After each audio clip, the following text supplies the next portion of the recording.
François et Claire. François d'Assise est né à Assise en Italie en 1181 et il est mort le 3 octobre 1226. C'est un religieux catholique, italien, diacre et fondateur de l'ordre des frères mineurs en 1210, caractérisé dans la prière, la joie, la pauvreté, l'évangélisation et l'amour de la création divine. Il est canonisé dès 1228 par le pape Grégoire IX et commémoré le 4 octobre dans le calendrier liturgique catholique. François d'Assise est considéré comme le précurseur du dialogue interreligieux. Fils d'une riche famille marchande en Ombrie, François est l'aîné de 7 enfants de Pietro Bernardone dei Moriconi, très riche drapier d'Assise, et de Donna Johanna Pica de Bourlémont, femme pieuse issue de la noblesse provençale et que Pietro a épousée en secondes noces en 1180 après un veuvage. Son père n'est pas producteur de draps mais revendeur dans son échoppe ainsi que sur les marchés et les foires, allant chercher ses étoffes dans les zones de production ou d'échange. Sa richesse est constituée d'argent en numéraire placé ou prêté à intérêt et des revenus de terre, de maisons dans la ville d'Assise. À sa naissance, alors que son père est en France pour négocier draps et étoffes dans les foires de Provence et de Champagne, sa mère le fait baptiser sous le nom de Giovanni, Jean, en l'honneur de l'apôtre, dans la cathédrale d'Assise consacrée à Ruffin, saint patron de la ville. De retour de son voyage en France, où il a fait de très bonnes affaires, et en hommage à ce pays, son père lui donne le nom de Francesco, François, c'est-à-dire français, qu'il gardera et par lequel il sera mondialement connu. Sa jeunesse. Dans les années 1190, il suit les cours dans l'école des chanoines de l'église San Giorgio à Assise, où il apprend le latin. Destiné à seconder son père et probablement à lui succéder, il quitte l'école à 14 ans et entre dans la corporation des marchands. Francesco vit alors une jeunesse dissipée, marquée par les aspirations de son époque. Il fait la guerre à la noblesse d'Assise et de Pérouse. La défaite des Assisiates à Ponte San Giovanni en novembre 1202 sera pour lui suivie d'une année d'emprisonnement. Malade durant sa captivité, il est libéré à prix d'argent grâce à son père et doit, après son retour à Assise, calmer ses ardeurs. Les maladies contractées pendant ce séjour en prison ébranlent sérieusement sa santé, qui demeurera ensuite toujours fragile. Changement de vie. Sa conversion réalisée en plusieurs temps s'est faite au cours d'une longue maladie qui l'immobilise une grande partie de l'année 1204. En 1205, alors qu'il rêve toujours d'acquérir le rang de noblesse par de hauts faits d'armes et d'être adoubé chevalier, il s'apprête à rejoindre l'armée de Gauthier de Brienne, mais un songe fait à Spolète, où il tombe malade, le pousse à abandonner tout espoir d'accomplir ce projet et refuse de prendre les armes. De retour à Assise, percevant les limites de l'idéal chevaleresque qu'il avait jusque-là animé, il abandonne peu à peu son style de vie et ses compagnons de fête et fréquente de plus en plus souvent les chapelles du Val di Spoleto.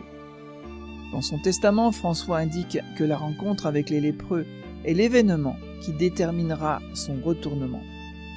Il est alors imprégné par la notion de miséricorde qu'il a reçue des mouvements religieux laïques de son époque, nouvelle sensibilité à la souffrance et à la déchéance d'autrui. Avec la pénitence et la paix, la miséricorde va devenir l'un des maîtres mots de la prédiction franciscaine. En 1205, il a 23 ans. Alors qu'il est en prière devant le crucifix de la chapelle Saint-Damien, François entend une voix lui demandant de réparer son église en ruine. Prenant l'ordre au pied de la lettre, il se rend à la ville voisine de Foligno, y vendre des marchandises du commerce de son père, pour pouvoir restaurer la vieille chapelle délabrée. Il dépense également beaucoup d'argent en aumône. Furieux des excentricités de son fils, Pietro Bernardone exige qu'il lui rende des comptes et ne craint pas de l'assigner en justice pour le déshériter. À l'issue de ce procès au tribunal de l'évêque d'Assise Guido, François rompt la relation avec son père en lui laissant symboliquement ses habits. François, se réclamant d'un statut de pénitent qui le fait échapper à la justice laïque, sera alors convoqué par l'évêque d'Assise. Lors de son audition sur la place d'Assise au printemps 1206, François rend alors l'argent qui lui reste, ainsi que ses vêtements, et se retrouvant nu, il dit à son père et à la foule rassemblée : « Jusqu'ici je t'ai appelé Père sur la terre, désormais je peux dire Notre Père qui êtes aux cieux, puisque c'est à lui que j'ai confié mon trésor et donné ma foi. » L'évêque Guido, l'enveloppant de sa cape, couvre sa nudité, non pas par pudeur, mais pour signifier que l'Église le prend sous sa protection. Après avoir trouvé refuge comme serviteur chez les bénédictins de l'abbaye de San Verecondo au nord d'Assise, qui le traitent particulièrement durement, François part pour Gubbio, où il est employé à la léproserie de San Lazzaro. Revenant à Assise vers l'été 1206, il mendie pour obtenir de la population des pierres nécessaires à la reconstruction et restaure successivement les chapelles de San Damiano, de San Pietro et de la Portiuncule. Le 12 octobre 1208, fête de Saint-Luc, ou le 24 février 1209, fête de Saint Matthias, dans la chapelle de la Portiuncule, François comprend enfin le message de l'Évangile et de converti devient missionnaire. Il décide alors d'épouser Dame Pauvreté, se consacrant à la prédication et gagnant son pain par le travail manuel ou l'aumône. Il change son habit d'ermite pour une tunique simple. La corde remplace sa ceinture de cuir. Bernard de Quintaval et Pierre de Catane le rejoignent très vite, puis d'autres encore, et François se retrouve à la tête d'une petite communauté. En 1210, le pape Innocent III, qu'il a vu en rêve soutenant la basilique Saint-Jean de Latran, cathédrale de Rome en ruine, valide verbalement la première règle rédigée par François, régissant la fraternité naissante. En 1212, il accueille Claire Offreduccio parmi les siens et fonde avec elle l'ordre des pauvres dames, appelée plus tard Sœur Clarisse, en référence à leur sainte patronne. Rapidement, l'ordre franciscain tel que l'avait conçu François est dépassé par son succès et s'organise contre les vœux du fondateur, si bien qu'après un voyage en Égypte et une rencontre étonnante en septembre 1219 près de Damiette avec le sultan Al-Kamel, François abdique en 1220 et confie la direction de l'ordre à Pierre de Catane, puis à Élie d'Assise.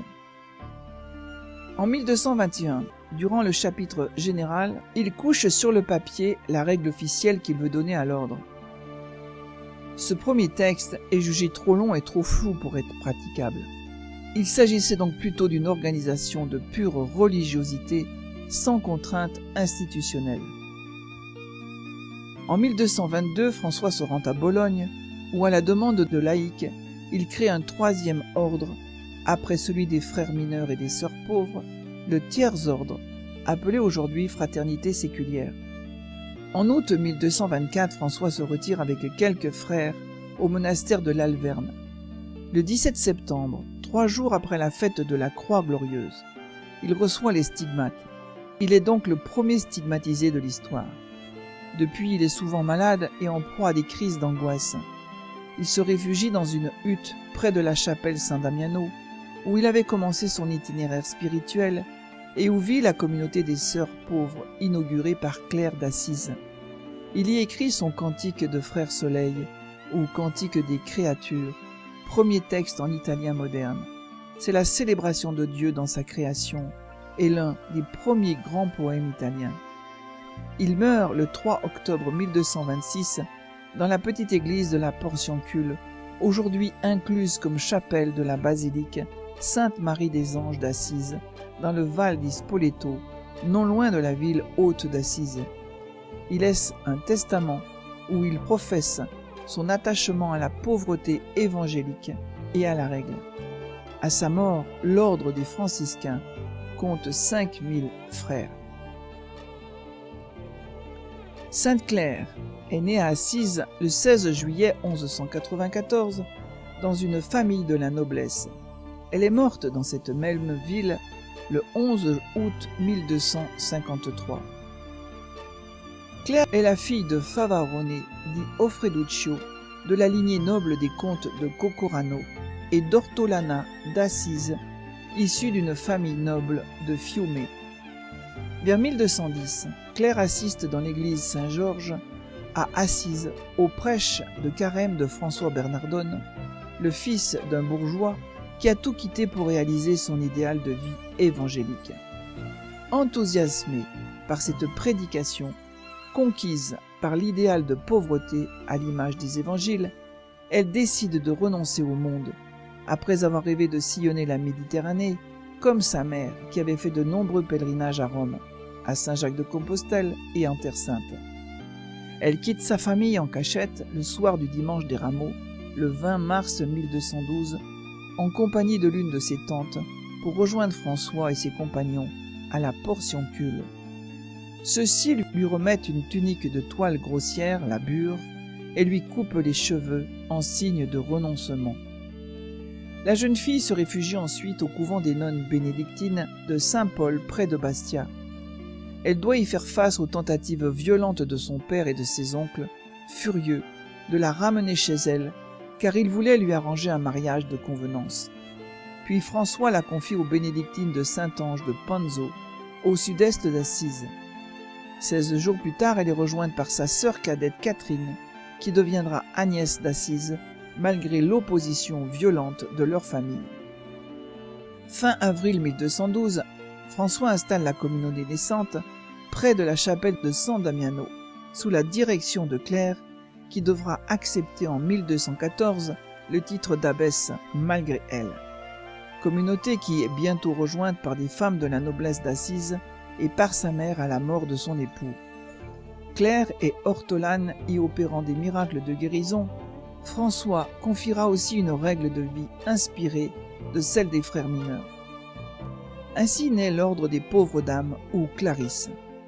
En 1216, en voyant ses sœurs fonder dans toute l'Europe de nombreux monastères, se réclamant de l'esprit de saint Damien, la règle de saint François ne peut suffire à maintenir dans l'unité d'une même discipline tous ces monastères dispersés. Aussi, le cardinal Hugolin, protecteur de ce second ordre des franciscains, leur donne en 1219 une règle plus stricte d'obédience bénédictine. Après la mort de François en 1226, de fortes pressions, tant de la part des cardinaux que de la société civile, visent à faire accepter par la communauté des Damianites des possessions foncières. Claire se défendra jusqu'au bout contre ces pressions, toute sa vie étendue par son désir de vie pauvre. Finalement, le 16 septembre 1252, le cardinal Raynald approuve la règle rédigée vers 1247 par Claire sur la base de celle de François. Le pape Innocent IV visite Claire alors mourante fin juillet 1253. Le 9 août, le souverain pontife approuve la règle de l'ordre des pauvres dames. 2 jours après, le 11 août 1253, Claire meurt à l'âge de 59 ans, tenant entre ses mains le privilège de pauvreté. Le pape Innocent IV et la curie romaine viennent assister à ses obsèques. Innocent IV, par sa bulle Gloriosus Deus du 18 octobre 1253, commande à l'évêque Barthélemy de Spolète la mission d'instruire son procès de canonisation. 2 années plus tard, le 26 septembre 1255, elle est canonisée par le pape Alexandre IV en la cathédrale Santa Maria d'Anagni. Presque simultanément commencent les travaux d'une église à Assise, la basilique Sainte-Claire, destinée à honorer la sainte. Le 3 octobre 1260, ses restes sont transférés de la chapelle San Giorgio, lieu de sa conversion, au maître-autel de la nouvelle église. Sainte-Claire a été proclamée patronne de la télévision dans le monde par Pie XII le 14 février 1958.